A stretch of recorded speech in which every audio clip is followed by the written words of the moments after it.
Assalamualaikum dan selamat sejahtera semua. Hai semua. Zafran, hari ni kita buat apa kat sini? Hari ini akan berlangsung Watika Pelantikan Pemimpin Muda 2026.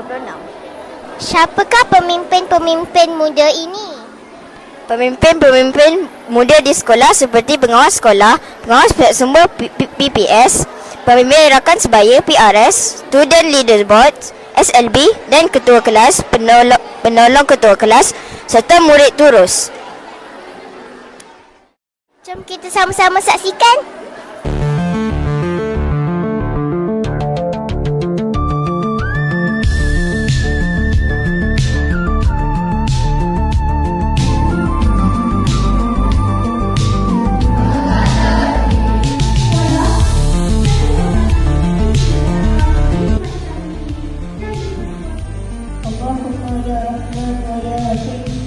Dengan kemuliaan nama-namamu, dengan keagungan sifat-sifatmu, dengan keluasan rahmat dan ihsanmu, pimpinmu penuh dengan rezeki.